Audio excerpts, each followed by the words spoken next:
നിന്ന നിൽപ്പിൽ ഇങ്ങനെ മലക്കം മറിയാൻ CPM-കാരെ കൊണ്ടേ കഴിയും. നമ്മുടെ LDF കൺവീനറാണ് രാമകൃഷ്ണേട്ടൻ, VP Ramakrishnan. TP Ramakrishnan. അദ്ദേഹം അവിടെ ഫാത്തിമ തെഹ്ലിയോട് ഒരു വളരെ ജൂനിയറായ ഒരു പെൺകുട്ടിയോടാണ് തോറ്റത്. LDF കൺവീനറാണ്. കാലങ്ങളുടെ പാരമ്പര്യമുള്ള, രാഷ്ട്രീയ പാരമ്പര്യമുള്ള വിപ്ലവ ഇതിഹാസ നായകന്മാരിൽ ഒരാളാണ് TP രാമകൃഷ്ണൻ. അദ്ദേഹം ഇപ്പോൾ പറയുന്നത് പാർട്ടി വിട്ടുപോയ, തളിപ്പറമ്പിൽ പോയി മത്സരിക്കുകയും ജയിക്കുകയും ചെയ്ത TK ഗോവിന്ദനും അതുപോലെ തന്നെ പയ്യന്നൂരിൽ പോയി മത്സരിച്ച V കുഞ്ഞികൃഷ്ണനൊന്നും വർഗ്ഗവഞ്ചകരല്ല. അവർ വർഗ്ഗവഞ്ചകരെയല്ല. ഇവർ വർഗ്ഗവഞ്ചകരാണെന്ന് പറഞ്ഞ് പോസ്റ്റർ എഴുതി ഒട്ടിച്ചു. അവരുടെ വീടുകളിൽ കയറി അസഭ്യം പറഞ്ഞു. അവരുടെ ബന്ധുക്കളുടെ വീടുകളിൽ കയറി അസഭ്യം പറഞ്ഞു. V കുഞ്ഞികൃഷ്ണൻ എന്ന് പറയുന്ന വ്യക്തിയുടെ ഭാര്യയുടെ സ്ഥാപനം കത്തിച്ചു. കൂട്ടുകാരൻ്റെ ഒപ്പം നിന്ന വ്യക്തിയുടെ ബൈക്ക് കത്തിച്ചു. TK ഗോവിന്ദനെ കൂക്കി വിളിച്ചു. പറയാത്ത ചീത്തയൊന്നുമില്ല. ഇപ്പം അവർ വർഗ്ഗവഞ്ചകരല്ല. എന്തുകൊണ്ട്?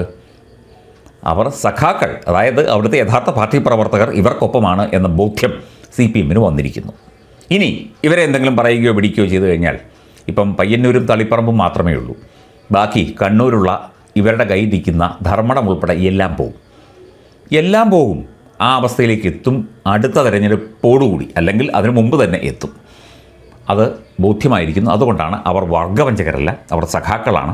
അവർ തിരിച്ചു വന്നാൽ സ്വീകരിക്കും. സുധാകരനൊക്കെ തിരിച്ചു വന്നാൽ സ്വീകരിക്കും. അവരവരുടെ നിലപാട് മാറ്റി തിരിച്ചു വരണം. എന്ത് നിലപാട് മാറ്റാൻ? ഗോവിന്ദ മാഷിൻ്റെ ഭാര്യ PK ശ്യാമളയെ പേയ്മെൻറ്റ് സീറ്റ് പോലെ മത്സരിപ്പിക്കാനെടുത്ത തീരുമാനം നല്ലതായോ? ഒരിക്കലും നല്ലതല്ല. തോറ്റില്ലേ? ധനരാജിൻ്റെ രക്തസാക്ഷി ഫണ്ട് TI മധുസൂദനൻ വെട്ടിച്ച ലക്ഷങ്ങളാണ്. അത് ചൂണ്ടിക്കാട്ടിയ V കുഞ്ഞികൃഷ്ണൻ എന്ന് പറയുന്ന വ്യക്തിയെ വർഗ്ഗവഞ്ചകനാക്കി. അങ്ങനെ തെരഞ്ഞെടുപ്പ് ഫണ്ട് വെട്ടിച്ചത് നന്നായി എന്ന് പറയണോ? ഇതൊന്നും മാറ്റി പറയില്ല അവർ. കാരണം അവരത്രയും ശക്തമായി തന്നെ നിലകൊണ്ടു. അവരുടെ അഭിപ്രായങ്ങളോട് ശക്തമായി നിലകൊണ്ടു TK ഗോവിന്ദനും അതുപോലെ തന്നെ V കുഞ്ഞികൃഷ്ണനും. അവരാണ് ശരിക്കും ധൈര്യമുള്ള സഖാക്കൾ, യഥാർത്ഥ സഖാക്കൾ, യഥാർത്ഥ കമ്മ്യൂണിസ്റ്റുകാർ അവരാണ്. ഈ കിടന്ന് ബഹളം കൂട്ടുന്ന KK രാഗേഷോ TP രാമകൃഷ്ണനോ ഒന്നും അല്ല സഖാക്കൾ. അപ്പം വർഗ്ഗവഞ്ചകരൻ എന്നുള്ള ലേബലൊക്കെ മാറി അവരിനി സഖാക്കളാണ്. അവർ പാർട്ടിയിലേക്ക് തിരിച്ചു വരട്ടെ. വന്നു കഴിഞ്ഞാൽ 2-3 MLA-മാരെ കിട്ടും. അതിനുവേണ്ടിയായിരിക്കും. അതുകൊണ്ട് ഭരണം ഉണ്ടാക്കാൻ പറ്റും, അതൊന്നുമില്ല. പക്ഷേ യഥാർത്ഥ സഖാക്കൾ ഇവർക്ക് വോട്ട് ചെയ്തു. യഥാർത്ഥ CPM-കാർ V കുഞ്ഞികൃഷ്ണനും G സുധാകരനും അതുപോലെ തന്നെ TK ഗോവിന്ദനും വോട്ട് ചെയ്തു എന്നുള്ള കാര്യം CPM-ന് മനസ്സിലായി. അത്തരം മനസ്സിലാക്കലുകൾ ഉണ്ടായാൽ നന്ന്.